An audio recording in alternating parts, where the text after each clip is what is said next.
A 17-year-old male jumped off of a building in a suicide attempt and severely broke his left arm with the bone exposed. Despite this severe wound, the boy was punched, slammed against walls, and rolled in the dirt. He was beaten so severely that he forgot who he was and he became unconscious. These beatings continued for 2 weeks before he was finally given medical treatment. If this clip of sworn U.S. congressional testimony got your attention, then I'm hoping you'll hear me out, because unfortunately, there's plenty more where that came from.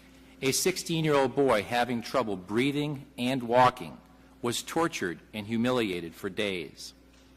One staff told the boy that he deserved an Academy Award for faking it. He died later that day. An autopsy report for this boy showed 71 contusions and abrasions from head to toe. Another 16-year-old boy with asthma was placed in a face-down restraint by 3 staff members before he died. Another boy was restrained more than 250 times, including 2 times for more than 12 hours each. A 12-year-old boy weighing 87 pounds was placed in a face-down restraint with a staff lying on top of him until he died. And a staffer referred to as the drill instructor trained his pit bull to bite people in the crotch on command. A 17-year-old boy experienced this painful abuse. Other kids in these and other programs also experienced disturbing abuse. For example, boys at one boot camp were required to stand with bags over their head and a hangman's noose around their neck. The rope on this noose was tightened to simulate a hanging. The individual responsible for this told officers that this was an appropriate form of discipline. Another boy was forced to lie face down on a red anthill and was not allowed to brush the ants off of his face or his body. In a separate incident, this boy was required to lie on his stomach for 10 hours. He was only allowed to get up to vomit, and then he was required to clean up his vomit before he got down on the ground again. My name is Marty Final, and I have a way for you to secure funding to fight child abuse in your nation and all over the world. You can help whether you are an attorney or if you can translate this message into another language, or by simply spreading the word on social media and elsewhere, by sharing this video with a personal message asking for others to share it as well. I'm asking legal professionals from all over the world to file lawsuits in their jurisdictions on my behalf and to donate my share of the proceeds to reputable local organizations which fight child abuse. If the Associated Press or Reuters operate in your nation, then there may be a claim to pursue in your jurisdiction. Here is some background. In 2013, I joined a surprisingly small number of people to learn about a billion-dollar operation called the troubled teen industry. According to the American Bar Association, the industry prospers on promises to modify troublesome behaviors and to make bad kids good. Its financial sustainability is assured by frequent deceptive advertising on the internet that market facilities as offering an array of mental health and educational services that are often not available or provided by unqualified staff. The American Bar Association also noted that, despite egregious abuses, these facilities continue to grow in number and size. When the United States Congress investigated this industry, here is some more of what was found. These allegations range from neglect to torture, a word I do not use lightly. We identified thousands of reported cases of death and abuse at these programs. Sources of these allegations include HHS, state agencies, the Internet, and pending and closed civil and criminal lawsuits. Allegations include physical, emotional, and mental abuse.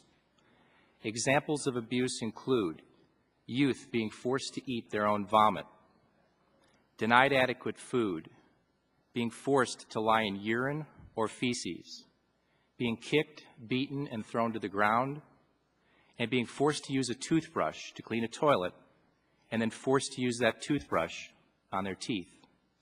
Many of these kids died slowly while program management and staff continued to believe that they were faking it. It seems the only way staff could be convinced that these kids weren't faking it was when they stopped breathing or had no pulse. For example, in one case, a 16-year-old male exhibited significant signs of distress for nearly 3 weeks, including the loss of bodily functions. In 30 days, this 5-foot 10-inch boy dropped from 131 pounds to 108 pounds. Despite these warning signs, he was forced to continue hiking. There was no emergency response until he collapsed and stopped breathing. Unfortunately, at this point, it was too late. From your investigation of these 10 deaths at these facilities, can you comment as to whether or not these deaths at these facilities appear to have been fully investigated? Reports of mistreatment, abuse, and neglect are widespread. There were concerns expressed regarding 85 programs located in 23 states and in several foreign countries. Facilities are not maintaining health and safety standards, and youth are experiencing medical neglect and educational deprivation. Incidents of physical and sexual abuse have occurred that were never reported by youth due to threatening program environments or the absence of universal access to protection and advocacy hotlines. Treatment is violating human rights. In the guise of behavior modification, youth are required to earn their basic human rights to privacy, dignity, and contact with family members. Youth are being deprived of food, sleep, and shelter. They are forced to endure stress positions, humiliation, and intentionally fear-inducing encounters. Programs are also using cruel and dangerous thought reform techniques. The use of seclusion and restraint is highly, grossly inappropriate. What are the police doing about this? I mean, deaths are pretty serious, and nobody's taking any action? Well, I can just answer this. For the 10 cases, we did look at police reports. There were extensive investigations done in most of the cases. And again, it ranged from only one person is serving time today from case study number 6 for manslaughter and I believe another charges, concurrent 6- and 5-year sentences. Everyone else, as I mentioned, either was prosecuted and or pled, either got community service or time served or some lesser charge. So there was really no teeth behind the investigation. Doesn't mean they weren't good investigations. We didn't really evaluate the quality of the investigations, but there was really no action on the criminal side here. This just boggles my mind. I can't even imagine. I think that in some of the cases, I would define it as torture, what we saw. I just want to make sure that you weren't casually using the term. You're using it based upon the case studies that you examined. Not just the case studies. Other kids in these programs had the same thing done to them. They did their due diligence. They looked at all the, they asked the right questions, and yet they ended up with, unfortunately, their children dying. What concern I have is if there's no, apparently, law enforcement just doesn't get involved in these things. So if you can have a bad actor, and it seems like whatever field you're in, you can find bad actors. We could find doctors that have had real problems in their lives. So I think it seems like people just gravitate to wherever they can do the bad things they want to do. And my concern is that if there is an incident such as these where deaths occur and abuse, and there is some attention brought to them, and maybe there is some slight action taken as we've seen here, it might shut them down. They might move to another state and start all over again, and nobody has any way of knowing the problem. So that's something I think that we really need to look at. I can't think of testimony that we've received in this committee that has caused a greater sense of anger or sorrow than what we just heard this morning. In 2003, I urged then Attorney General John Ashcroft to begin an immediate investigation into reports of child abuse at private residential treatment programs. The Attorney General refused, as did his successor, Alberto Gonzalez. I also then wrote Secretary of State Colin Powell asking him to investigate the treatment of children in facilities located overseas, but serving American children and operated by U.S. companies. Secretary Powell's response was insufficient. I've been chasing these people for 25 years, and not much has changed, tragically. And a lot of children have been chewed up in the system, permanently scarred, permanently damaged, and in some tragic cases killed. I've asked the Treasury Department to take a look at them. I asked the State Department to take a look at them. I asked the Justice Department to take a look at them. Now, isn't this the type of story that the Associated Press and Reuters should be working hard to expose? Instead, however, little has changed since 2007, when Congressman Miller remarked, This nightmare has remained an open secret for years. further, what if AP and Reuters were disseminating defamatory, libelous, and slanderous misinformation, which protects this industry, instead of putting the true horror of these human rights violations in front of millions of readers worldwide, and holding the U.S. government accountable for its deliberate indifference? And what if this were a straightforward case to prove it? Well, Rolling Stone and others call me the hacker who cared too much for my crusade to save these children. But one would probably never know or guess that from what AP and Reuters say about me. And recently, they both went way too far. Now I'm hoping that attorneys from across the globe will help set the record straight, get the truth out, and help recover damages that will be used to fight child abuse all around the world. Here are the vital details.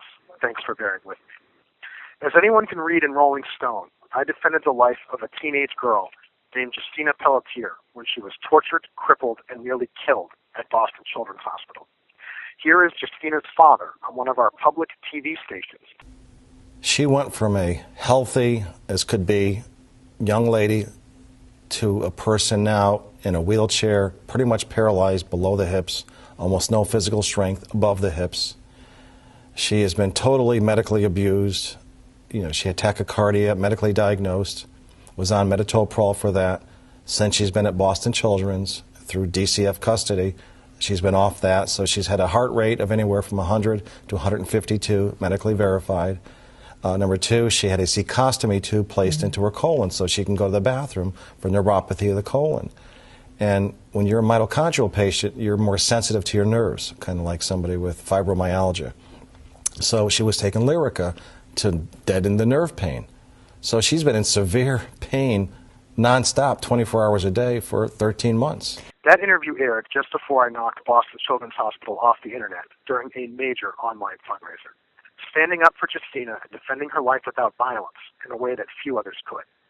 Of course, I hurt nobody, and a federal jury in the U.S., which included a nurse from an area hospital, refused to find that an internet outage even potentially impacted the care of any patients.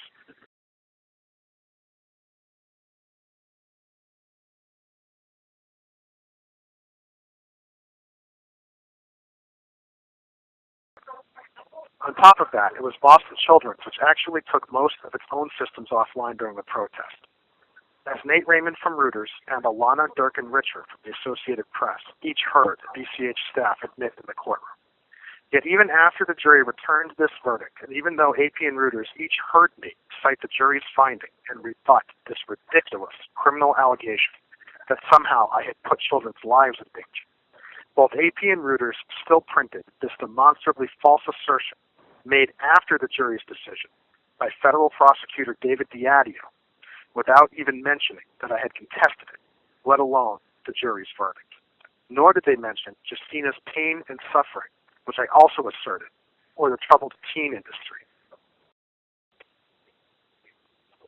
Now, based on this, if I would have an actionable claim against AP, Reuters, or the U.S. Department of Justice for slander, libel, or defamation, your jurisdiction, please contact my team on social media, and we'll start sending you more documents showing that AP did not have permission to use my name or likeness, that its reporter likely acted with malice aforethought, and more. To be clear, attorneys can keep their fair share of any proceeds, as long as mine will be donated to a reputable local charity that actively fights child abuse.